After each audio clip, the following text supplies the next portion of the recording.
How to transfer photos and videos from your Android device to your laptop or PC. Hello everybody, welcome back to our channel. Today in this video we will guide you through on how we can do that, how you can transfer your photos and videos from your Android device to laptop or PC. So let's go ahead and see how we can do that.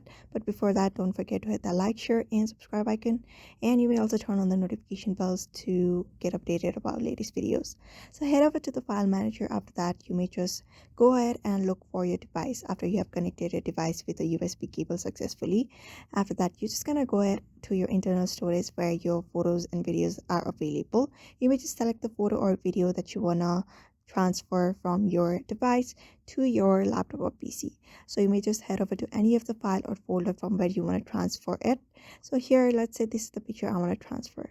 So I'm just going to go ahead and double click on it and select it. After that, move it to the location. You may just choose the location. I'm just going to go ahead and choose a location from my laptop or PC. So you're just going to go ahead and click on desktop. Either you may just choose the desktop file location, or you may just head over to the Windows section and just move it there.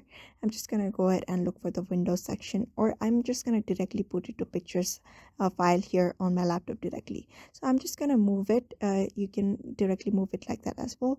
So you're just going to move it. After that, you may just head over to the picture section and it will be moved. So here you can see it is already available. So that's how you basically transfer photos or videos, by copying or moving them. So therefore, I hope this video was helpful to you, and thank you for watching this video.